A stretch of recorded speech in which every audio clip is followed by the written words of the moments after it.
Hi guys, welcome to the channel. In today's video, I'm going to show you how you can make Spotify song a ringtone.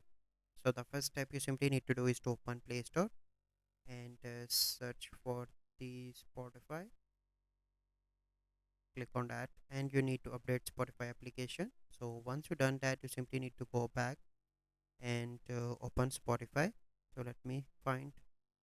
Okay, so once you find Spotify, you simply need to open any song, and here you can see you simply need to click on three dots, and here you can see there is no option. You can see to set this song as ringtone. So for that you need to go back and you need to go into the premium, and you need to get the premium on Spotify, and with that you can listen offline without Wi-Fi or mobile data.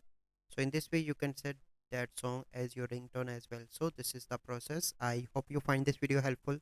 If you find this video helpful, must like this video, subscribe to our YouTube channel for future videos. We'll see you in the next video. Thank you. Have a good day.